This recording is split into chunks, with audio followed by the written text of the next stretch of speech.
de ces données. Et puis sur la consigne, donc nous on est à notre juste place, hein, on éclaire la décision publique est prise par qui de droit, que ce soit d'ordre législatif ou d'ordre réglementaire. Et nous, après, on essaye de travailler sur la mise en œuvre. On est dans cette logique de...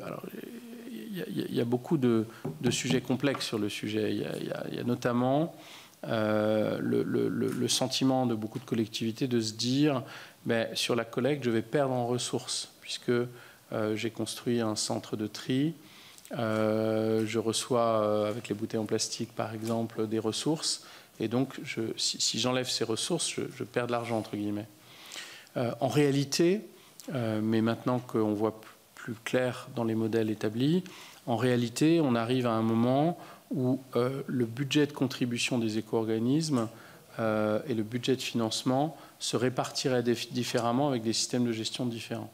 Donc, bon, les décisions sont claires, elles ont été prises. On est sur une logique d'observer la performance qu'on atteint. On a des objectifs très élevés. Bien sûr, les objectifs sont atteignables par des voies différentes. La consigne permet, quand elle est expérimentée, quand elle est utilisée, probablement d'aller plus vite sur certains éléments. Quand il n'y a pas de consigne, il y a une somme d'actions qui doivent être mises en œuvre pour atteindre le meilleur objectif possible.